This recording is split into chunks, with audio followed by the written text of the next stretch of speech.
Hello, so we are back, and this time we have a proper nice laptop here, not to repair, probably to diagnose. Now the problem with this particular laptop, screen replaced, not turning on after replacement. This is a job I will never take. I mean, because I know from experience, it's nothing what I can do. That's probably a dead CPU or dead chipset. Now let's read the customer email. Customer is a computer business, but somehow I missed the email and they send the job here. So laptop screen was flickering, jumping anyway. The screen was fitted and no longer turns on. Battery was not disconnected. So you see, this is the issue. Replacing the screen without disconnecting the battery. Yeah. Can happen if you disconnect the battery? Yeah, can happen. If you feed the wrong model of the screen, can happen. The laptop died even if you disconnect the battery. So, like I said, this is a job I'll never take. Laptop freezing and blue screen, another job I will never take. Laptop coming on no picture after the SSD replacement, again it's a job I will never take.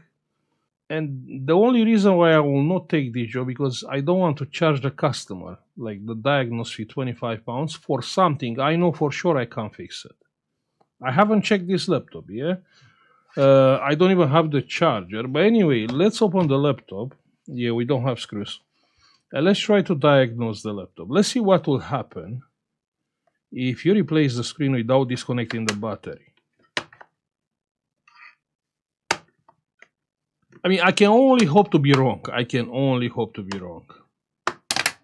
But I can't see any pizza. Not even, to United States distance. No, I can't see. I can't see any pizza. Check here, the heatsink actually has a seal. You can see there? Yeah. This is nice to see like a heatsink over the chipset. Check that, proper nice. Now let's check the main power rail. So the laptop is not coming on. So checking the main power rail, we have a bunch of capacitors. The main power rail is not shorted. Yeah, why it will be shorted? No, it's not.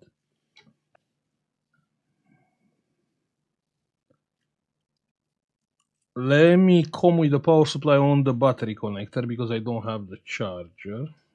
Let's see what is happening. Very possible they've been wrong. I mean, maybe the laptop is coming on in no picture.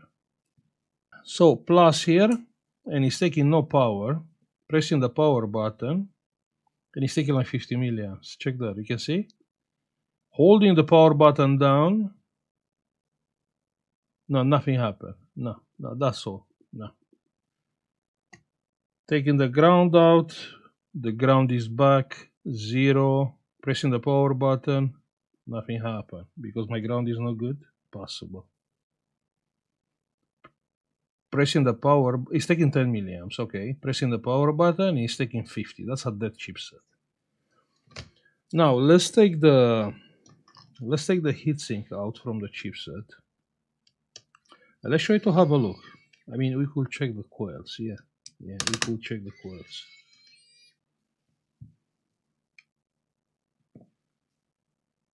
Let's go under the microscope. From outside, the chipset is looking good, not exploded. Checking the capacitors, 68 ohms, 0 ohms. Check that, 0 ohms. You can see. So of course the chipset cannot have 0 ohms. Even the GPU doesn't have exactly 0 ohms. So these capacitors, all they have 0 ohms. Not this one, those ones. Now let's come with the power supply. Let me clean the chipset.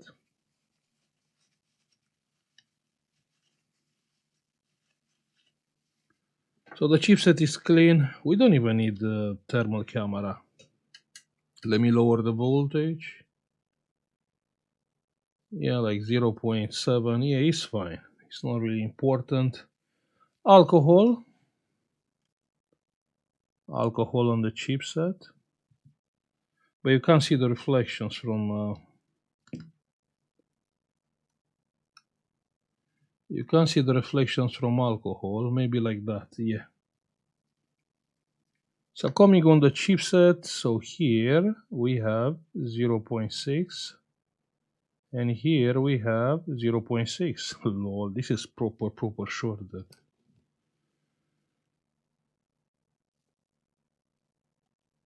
Let me higher the current. I can't higher the current. Yeah, I have some resistance on the wires. Yeah, 4.5 amps. Here we have 0.8 volts and here 0.8. I mean, this is proper shorted. Here you can see, check there, you can see alcohol moving. Check there. Yeah, when I'm coming with current here. Yeah. You can see the alcohol is moving. Yeah. And the short is exactly there where the alcohol is getting evaporated. Yeah, that's the reason why I will not take a job like this. Because I know I can't fix it. Can we replace the chipset? You know what? This one, it's on one side. Probably, yeah. Probably we can replace it. It's not that hard. The problem is where you can find a good chipset. Hmm? That's the thing. I cannot take the risk to gamble with chipsets. And I'm pretty sure the computer shop, they will not take the risk for something like that. For what? For like 20, 30 pounds on top of the repair? No. But this is quite an old laptop. I'm pretty sure the customer is not willing to replace the chipset.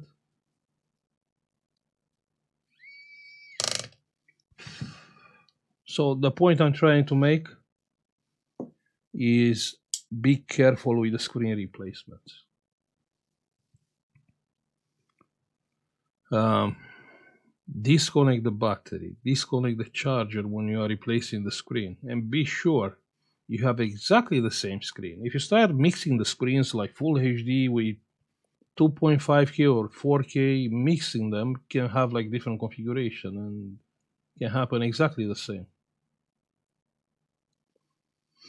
Now, if you ask yourself, okay, but what is the connection? The connection is on the screen, you always have 19 volts. Like here, let's plug the battery.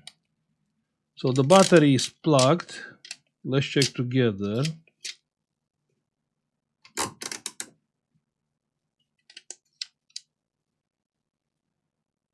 So checking together, here you have nothing. Here we have, check on the screen, check on the screen. You have 15.1 volts on this pin from the connector, probably 3 pins from here. So if you have 15 volts, when you take the connector, plug the connector, not always the pins are going straight. And not always the ground is touching first. Yeah, so let's say you plug the connector, the first is touching is 15 volts. The next pin is touching, it's a data line from the CPU or chipset or 3.3. And you sure the main power rail with the 3.3, you have a dead chipset. Then this is just a case of, this chipset died. Then you have the LED on and dim light pins which are going straight to the EC chip. So it is possible to kill the EC chip. So yeah, I'm really sorry, I can't fix it. I have to send it back. I'm curious what you will do on my case. How you manage this kind of repairs, having in mind, the United Kingdom economy. Because if I will be back in Romania, then yeah, I can spend one day moving chips from faulty boards here, and I will fix it. I do have a bunch of boards with this particular chipset. Or if you have like a source of chipsets, of course, we all know there are no new chipsets. So whatever is saying new chipset, that's not true. Intel is not selling chipsets. Maybe you have a seller. Yeah, if you have a seller which you know for sure all chipsets are good, which is nearly impossible. The way they are selling chipsets is the way I bought a toy to my dog and saying life warranty. If it's getting destroyed, it will be replaced. And yeah, the toy got destroy like in minutes. Now to open a case from I bought it from Facebook. Yeah, open a case. You can't open a case. No, you have to open a case on PayPal. Then send it back. They will send you another one. That was the thing. They will replace the toy if the dog it will destroy the toy. So same thing with the chipsets. They if I would be to sell chipsets, I take all the chipsets from the boards, reball, and sell, and like good chipsets. That's important to specify they are good chipsets or brand new. Then selling 10 chipsets, it will never come back 10 chipsets. Maybe somewhat it will work. Maybe some, like me, I'm replacing the chipset and the laptop still not working, and I'm thinking, okay, maybe it's my fault. I didn't solder properly, or maybe I have a different fault. And that people again, it will not send back the chipset. So at the end of the day, the seller is making some money and he's selling actually chips. They don't know if they are good or not. Who is paying the price? The buyer. He has to spend the time, replace the part, and if he's lucky, maybe it will work. If he's not lucky, the seller still is making money selling chipsets. Don't get me wrong, I'm not saying it's a bad thing, but I want to know a seller, which is actually it's. But no, it's not actually. No, that's no one. It will do something like that. No one, because it's not enough to replace the chipset. You have to do a clean ME or like a clean BIOS in order to test. So no one it will do something like that. But anyway, if you know, trust seller, just let me know in the comments. Or if you manage this kind of job on a different way, just again leave me a comment. So I'm gonna stop now. I will say, thank you for watching. If you are not a repair guy, you are just watching the video for entertainment. If you have a screen problem and you have to replace your screen, really it's a good idea to go on a repair shop and don't take the risk of replacing the screen. Of course, you can do it, and I really try to encourage to do it. But again, disconnect battery and charger. And when you buy a screen, buy the serial number from the back of the screen, not by the model number, not by the laptop model number, by what he's saying on the back of the screen. Okay? Thank you for watching. Like, subscribe if you like the video, and see you on the next one. Bye. Yeah, no pizza this time. No. Bye.